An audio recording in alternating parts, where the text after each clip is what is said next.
Dear Jane, my best friend wants me to pay $7,000 for her bachelorette party. She demanded I take out a loan when I said I couldn't afford it. Now, how about I borrow the money from you? Man, with friends like these, who needs enemies, though? But this is the typical entitlement we see with a lot of modern Western whammons, though. So, dear Jane, my best friend of 14 years is getting married next year and is well, my condolences to the guy, and is planning what going to be described as the most over-the-top and expensive ceremony you can imagine. It's probably going to be more than 7,000. Yeah, the 7,000's for the bachelorette party. Oh man, the wedding itself is likely going to be into the six figures, like well into it. So I have to admit, I've been taken aback by some of the plans. The Whammons is talking about renting live swans. Now, I've done my best to support her through it as her maid of honor, while also stepping in to be the voice of reason where possible. You might lose this friend, because something tells me she's not going to listen to reason. But when we sat down to start planning her bachelorette party, every bit of reason went out the window. She first insisted that we do a trip somewhere hot, so I started researching places in the U.S. that might work and came up with what I thought was a great list of suggestions. But no, she said, the trip had to be outside the U.S. because she wanted a quote-unquote real vacation. All right, so going from like Virginia to Nevada is not a real vacation. And distance-wise, that's further than if you went to like the Caribbean, right? Damn. Well, I guess she's going to be at that bachelorette party alone then, huh? And it felt that her bridesmaids and best friends deserve to get away too. Look, if you were willing to pay for them, that would be a different story. Like if this woman was rich and she was willing to pay for her bridesmaids and best friends to go on this trip, okay. But like you don't get to use these words like, oh, it's for them. They deserve to get away. Like, yeah, but they're the ones expected to pay for it. What if they'd rather just save the $7,000?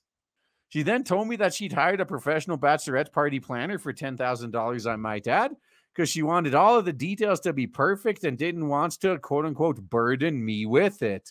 Yeah, you just give me the 7,000. That stung a little bit, but I figured it would take the pressure off me and allow me to relax and enjoy the experience. I just sat there and waited for the email to come through from the planner with the details, which it did this week. Apparently, the bride decided on a six-day first-class trip to Italy. Oof. Where she wants to stay in 2 5-star hotels. The whole thing totaling $7,000 per person. $7,000. Damn. Yeah, no. Yeah, I don't think it's that important. Sorry. I'm going to keep my 7,000 and stay home. Then that shock gave way to panic as I frantically tried to do the math in my head and figure out a way that I might be able to afford it. Ultimately, though, I realized that no matter how much I scrimp and save, it's just not possible for me to spend that kind of money.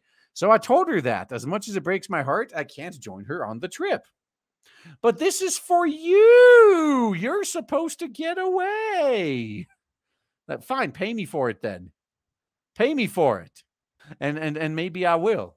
Rather than show some sympathy or even sadness, she just shrugged off my explanation and told me to take out a loan.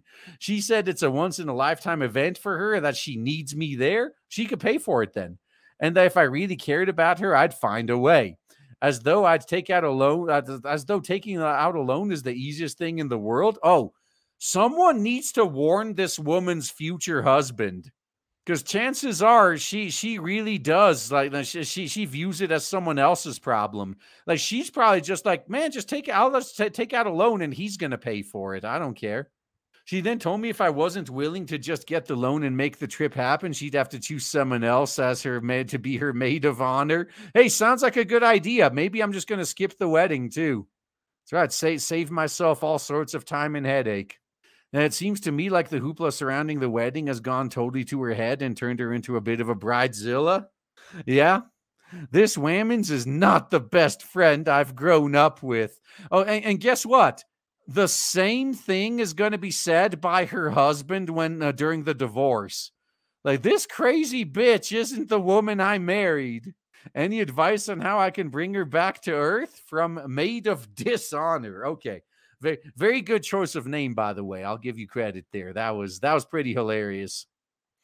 Dear Maid of Dishonor, my favorite part of this letter was when your best friend so kindly thought of her bridesmaids and best friends as deserving a break, then expects them to pay for it. Yeah, that's what I said too. Oh, why? I believe this is the definition of nerve. That's the old way of putting it. I think we just call that being a bitch. So I don't know what kind of circles your best friend is mixing in, but expecting anyone to pay $7,000 for the privilege of a vacation that isn't even of their choosing does seem to take the cake. And her inability to understand not everyone can afford that going on to demand that you take out a loan makes me wonder whether she really is really the kind of woman you want to be, or you want as a best friend. No, of course not. Not the girl I grew up with. Whammons, I bet she missed hundreds of signs that show that she would be this type of friend. Might even be the best actress in front of her man, but the girl she grew up with, nah, don't buy it. Yep. Unless she really did change, because people do change. We collect friends through our lives, many of whom become best friends, a few of whom last the duration.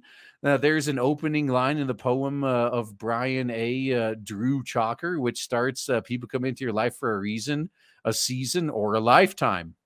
Attempting to emotionally blackmail your best friend into doing something they have already said they're unable to do doesn't seem like the actions of a lifetime best friend.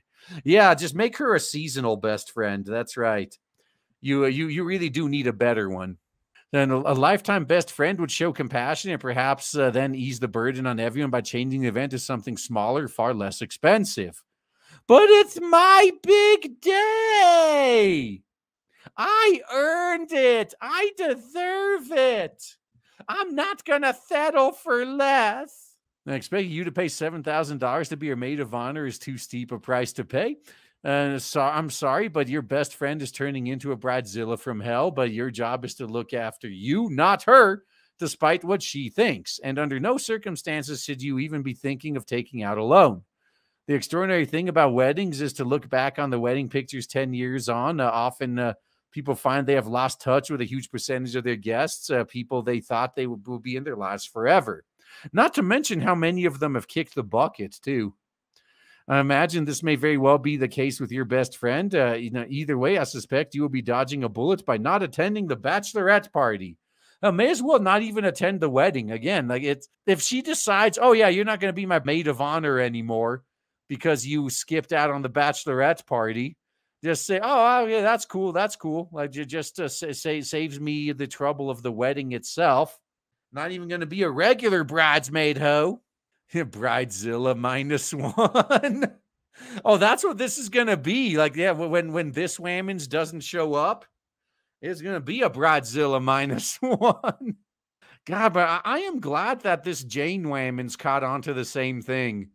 Trying to sell it like, oh, this is for you. You guys deserve a break. You guys deserve to get away. Just pay $7,000. That's all. That's all I ask. Just pay $7,000. I know a lot of you would be perfectly happy, quote unquote, just getting away in a staycation for a week, catching up on some fucking anime or something. So an entire day plus each way for travel. The party itself might actually end up okay, but everything else is probably just going to be stress. No, bitch is a Class A freeloader. Yeah, could be. I wonder whose money she's spending. Like, cause they said that she spent like $10,000 for that wedding planner. Like that's got to be out of her and or her fiance's pockets, or maybe she got her dad to pay. Yeah, we covered that before, right? Like there was this one Whammons that wanted to have her wedding in New Zealand or something. It was going to cost like $200,000 and expected her dad to pay for it.